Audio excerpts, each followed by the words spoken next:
primeras luces del día daba comienzo la operación Libertad para Irak. El ataque sobre Irak ha comenzado cuando eran las 3:30 de la madrugada aquí en España. 2 horas más en Bagdad, en Irak. Buques estadounidenses han lanzado desde el Golfo Pérsico varios misiles sobre la capital iraquí.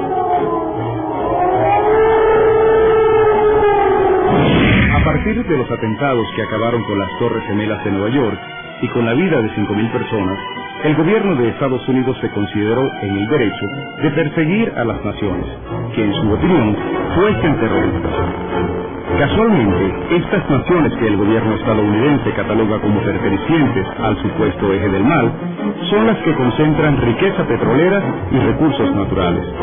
Irak sufría los rigores del cerco económico y militar antes de la destrucción de las Torres Gemelas. Por ejemplo, en febrero de 2001, 24 aviones estadounidenses y británicos bombardearon 5 objetivos en las afueras de Bagdad para desactivar la red de defensa antiaérea iraquí.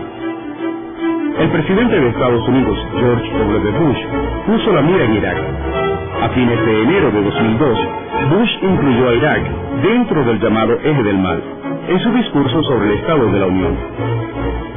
Este era el paso necesario para consolidar el plan invasor, con el pretexto de que Irak tenía presuntas armas de destrucción masiva. El 27 de enero de 2003, los inspectores de Estados Unidos concluyeron una inspección a Irak, sin encontrar pruebas definitivas de la existencia de supuestas armas de destrucción masiva. El 16 de marzo de ese año, se realizó una cumbre en las Islas Azores. Bush, el primer ministro británico Tony Blair y el presidente del gobierno español José María Aznar dieron un ultimátum al jefe de Estado iraquí Saddam Hussein.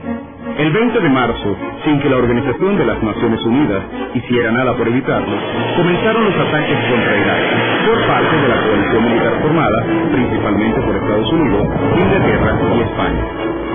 Como si se tratara de una película de Hollywood, el 9 de abril de 2003, la transnacional de la información CNN transmitió el derribo de una estatua de Saddam Hussein. Este acto se convirtió en el símbolo mediático de la caída del gobierno liderado por Hussein. El 1 de mayo, desde el portaaviones Abraham Lincoln, Bush anunció el fin de las principales operaciones militares en Irak. Al igual que lo hiciera el régimen nazi en Francia durante la Segunda Guerra Mundial, Bush nombró al diplomático Paul Bremen como administrador civil para Irak. También en mayo, el Consejo de Seguridad de la ONU aprobó una resolución que otorgaba un mandato indefinido a las fuerzas ocupantes. En diciembre de 2003, las fuerzas invasoras capturaron a Hussein. Finalmente, fue ejecutado en la horca en diciembre de 2006. La invasión estadounidense ha sido comparada con la guerra de Vietnam, porque no hay opción de triunfo militar para las tropas de ocupación. La resistencia iraquí controla parte del territorio y actúa contra la presencia de soldados yanquis y británicos. La ilegalidad de la presencia militar de Estados Unidos se hizo cada vez más patente. En 2004, el entonces recién electo jefe del gobierno español, José Luis Rodríguez Zapatero, anunció la retirada de las tropas de Irak. Ese mismo año, la cadena de televisión estadounidense CBS difundió imágenes sobre presuntos malos tratos a presos iraquíes en la prisión de Abu Ghraib, cerca de Bagdad. En noviembre de 2004, las tropas de ocupación asaltaron la ciudad de Fallujah. El resultado fue de 1.600 personas fallecidas.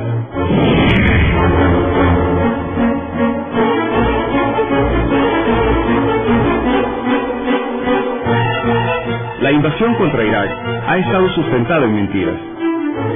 Es harto conocido que el presidente Bush y el vicepresidente Cheney hicieron declaraciones tajantes sobre la amenaza de armas de destrucción masiva que, según se demostró, eran falsas. Una investigación reveló que el 11 de septiembre de 2001 y el 11 de septiembre de 2003, el presidente Bush y los funcionarios de su gobierno mintieron 935 veces sobre la supuesta posesión de armas de destrucción masiva por parte del régimen de Saddam Hussein y sus vínculos con la red Al-Qaeda. Mucho de la oscura historia de la ocupación iraquí todavía está por descubrirse. Por ejemplo, por revelaciones de funcionarios en las Naciones Unidas, se supo que organismos de inteligencia de Estados Unidos y Gran Bretaña espiaron a diplomáticos de la ONU, incluido el secretario general para la época, Kofi Annan. para prevenir cualquier demora que obstaculizara las acciones militares. Entre 2003 y 2007, producto de la invasión, han muerto no menos de 150.000 personas. Algunos cálculos elevan esta cifra a 230.000 personas. Un estudio concluyó que el número de víctimas entre 2003 y 2006 podría ser de 655.000. En Irak, la guerra se convirtió en la primera causa de muerte para los hombres entre 15 y 59 años. Ahora se pretende aplicar contra Venezuela una estrategia parecida. Dos legisladores estadounidenses republicanos, Ileana Ros-Lehtinen y Connie Mack, presentaron una resolución que busca que el país sea colocado en la lista de Washington de naciones que patrocinan el terrorismo. Esto por su presunta relación con las Fuerzas Armadas Revolucionarias de Colombia.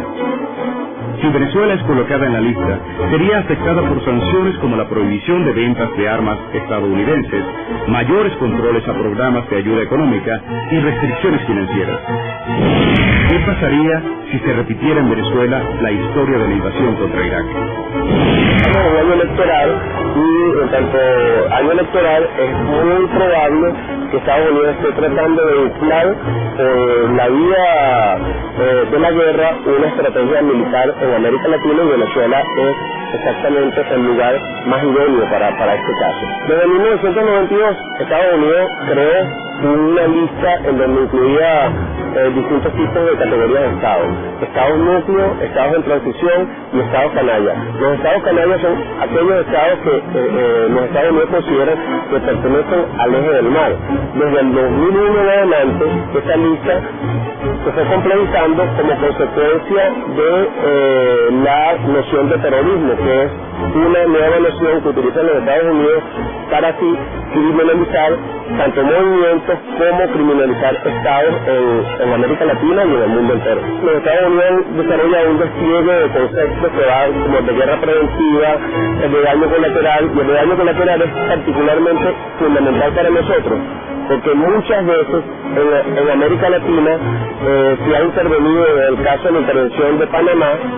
Se utilizó el concepto de daño colateral para explicar exactamente que las bombas no caían en los sitios donde debían caer y afectaban a lugares de clase media, lugares de clases populares, pero sobre todo en el eufemismo de bombas inteligentes utilizados para decir que hay exactamente blancos militares y no blancos civiles.